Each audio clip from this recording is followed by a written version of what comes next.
Masters in library science రీసెంట్గా complete చేశాను. Library మన ఊర్లో లేదు అని నాకు చాలా బాధ ఉండేది. ఎవరితో ముందుకెళ్ళాలి, ఎవరితో వెళ్తే మనకు లైబ్రరీ ఓపెన్ అవుతుంది అని చాలా ఆలోచించుండే. కాకపోతే రీసెంట్గా నేను మాస్టర్స్ ఇన్ పిహెచ్డికి ప్రిపేర్ అవుతున్నాను లైబ్రరీ సైన్స్ మూమెంట్ కోసమే. మన లైబ్రరీ కోసము పాటుపడిన వాళ్ళు ప్రధాన వ్యక్తి గ్రంథాలయ పితామహుడు ఎస్ఆర్ రంగనాథన్ గారు. ఆయనకి ఒకసారి మనం అందరం థ్యాంక్స్ చెప్పుకోవాలి.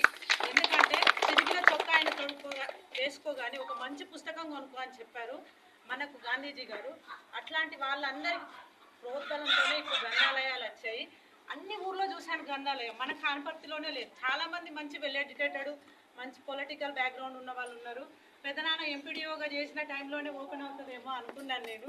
అప్పుడు నేను చిన్నపిల్లలు కాబట్టి నాకు తెలియదు. కానీ పెద్దనాన్న ఇప్పటికైనా రాబోయే తరానికి మంచి మార్గదర్శకంగా ఈ గ్రంథాలయం ఓపెన్ చేయడానికి దీనికి సహకరించిన స్నేహ ఫౌండేషన్ సభ్యులందరికీ, బుక్స్ డొనేట్ చేసిన మన పెద్దనాన్న ఫ్యామిలీ మెంబర్స్ అందరికీ థ్యాంక్ యూ. ఇంకొకటి ఏంటంటే మన తెలంగాణ లైబ్రరీ మూవ్మెంట్ పితామహుడు కొమర్రాజు లక్ష్మణ్ గారి తరఫున నేను కృతజ్ఞతలు తెలియజేసుకుంటున్నాను.